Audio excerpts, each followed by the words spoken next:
G'day guys, Wereman here. Welcome back to the workshop. We are into formations. We're doing formation types. I've gone over some of the preliminaries and some of the basics for formation building. Now we're going to get into the specifics. I'm going to start from page 21 in the clan box set rulebook. And we're going to just start at the top, I guess. So we've got assault stars, and I'll quote the little blurby thing there. So assault stars are the powerhouses of any force, making up for their reduced speed with massive firepower and armor. These formations rely on brute force to smash their way towards the enemy and demolish all that they find. So to build this formation, your requirements are at least 3 units in the formation must be of the heavyweight class or greater. And there can be no light units in this formation type. All units in the assault star must have at least 135 armor points, that's a decent amount of armor. And 75% of the units in the formation have to be able to do 25 damage or more at a range of 7 hexes or more. So yeah, some pretty solid damage at reasonable ranges. The assault star has to contain at least 1 unit with the juggernaut roll or 2 units with the sniper roll. Okay, so those are your requirements. To circumvent those requirements, if you want to build an assault star without having to bother with all that, you use the ideal roll. The ideal roll for assault is juggernaut.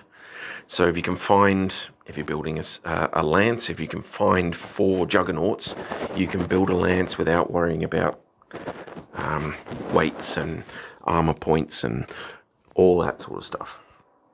All right, if you can build one of these, and as long as 3 of them are still standing, you gain the bonus ability Demoralizer. You can give it to up to 2 of your units at the beginning of each game turn, and they keep it for the duration of that turn, which means you can mix and match a little bit. If somebody's close to someone that you want to use the Demoralizer on, then at the beginning of that turn, you can give it to them, right? So it gives you a little bit of flexibility with your abilities. Haha. Now, I'm going to give you the Demoralizer ability here. We've gone over it a couple of times, I think, but like I say, the bonus abilities that they give here are kind of slightly different to the standard SPA that you can get in Campaign Ops. Campaign Ops has a full list of SPAs and things, actually, so it's probably worth a buy as well.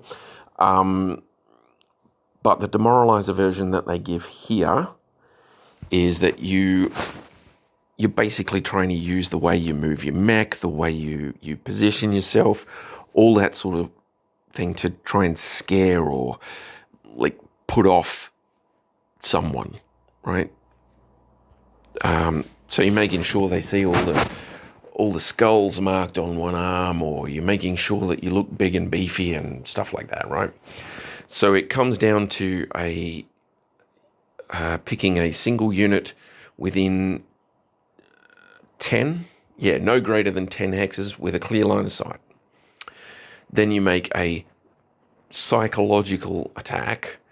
It's a PSR with a +4, right? So your piloting skill +4, you have to get that or better. If you win, so you get that or better, the enemy becomes demoralized. The enemy can't do anything. It can't move any faster than walking. It can't move any closer to you. And it gets a +1 target modifier if it tries to attack you. Okay? It only lasts for 1 turn. It can do anything else it wants to do, but it has to follow those rules. So it can't do anything but walk. It can't get any closer to you and gets a +1 target against you. If it fails, then you both just operate as normal. And as long as 3 of the units in your formation are up and running, you can assign that to 2 of them each game turn. There you go. That is the Assault Star. It's basically, I think, made for punching holes.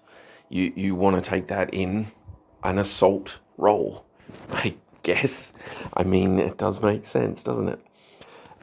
Like I think I've mentioned before, I'm no tactical genius. Okay, I don't know why you guys listen to me at all about tactical stuff. So I'm trying not to offer tactical advice because it really isn't my strong suit. But that seems to be what you would use this for.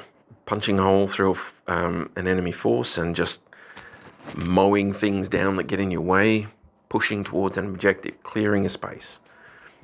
Right? Yeah, we might go into some of the mechs that I've found or units that I've found that have the Juggernaut role. Now, to refresh your memory, the ideal role is a specific role for a specific formation that if you can get all of the units in that formation to have that role, then you don't need to meet any of the other requirements.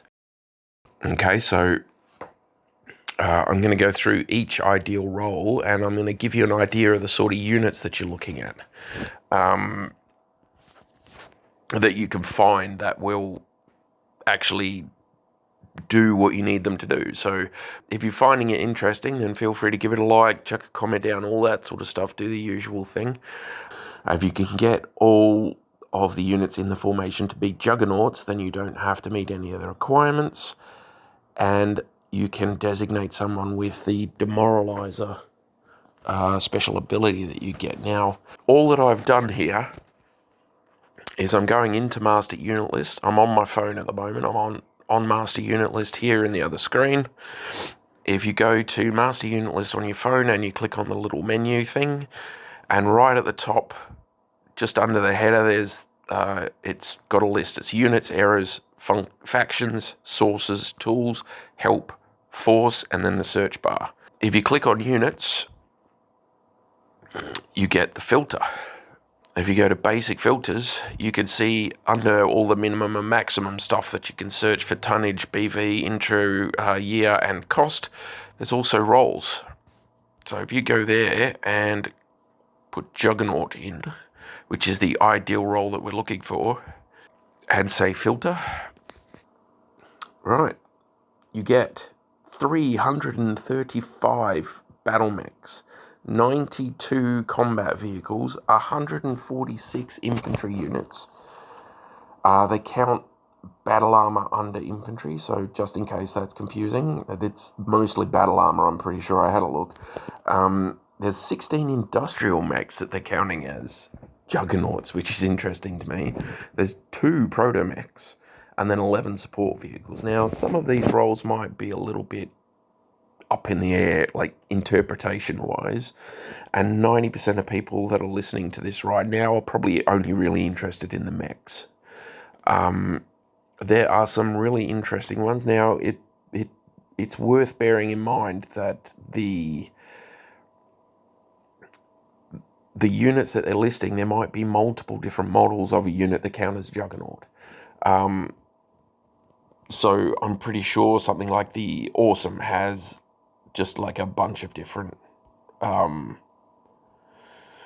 variants that are Juggernauts. The Stalker has, what have you got? 1, 2, 3, 4, 5, 6, 7, 8, 9, 10, 11. There's 12 different Stalker variants that have Juggernaut, including a Stalker too. All right, so that 300 and whatever it was, 335, that's not necessarily how many mechs there are, that's just how many variants, okay? But some interesting ones that I found is the Whitworth. The Whitworth is only a 40-ton mech, and that is listed with 2 variants as Juggernauts, and one of them's under 1,000 BV, which is pretty cool. You can make an assault lance for not very much there. You got the Hunchback, fairly obvious. The Thunderbolt, which is kind of cool. The Black Knight has a couple of variants in there. The Battlemaster, obviously. The Stalker, obviously. The King Crab and Marauder both make fairly large appearances here, but the one that really stood out when I was scrolling through was the different variations of the Atlas. There are so many variations of the Atlas that count as juggernauts that it takes up almost the whole screen. There's only one mech on each side. Now, you're looking at the different mechs, the different types, all of that sort of stuff, and you're going, well, I've got to find 4 for a Lance, 5 for a Star, and 6 for a level 2 that all have juggernauts. So this is, it gives you some options, right? People are going to go, oh, how am I going to find one of these? Go on Master Unit List and have a look. There's heaps of them. The 92 different combat vehicles, and I haven't sorted this for Innisphere or Clan, so that 92 includes the Clan ones. They start at the 30-ton Ignis infantry support tank with an SRM variant, and they go all the way up to the 175-ton Saurace super heavy main battle tank. You got a lot of options, right? And Juggernaut is one it's fairly low key. I've had a look at some of the others, and there's some really seriously higher level stuff. But yeah, I mean, all I'm going to do is go through like I just did there, and I'll give you an idea of what sort of units you can look at, how many there are out there, and I'll give you a list of a few of the ones that I kind of like. Yeah, I'm going to go on to the next one. You guys stay groovy. I'll catch you later.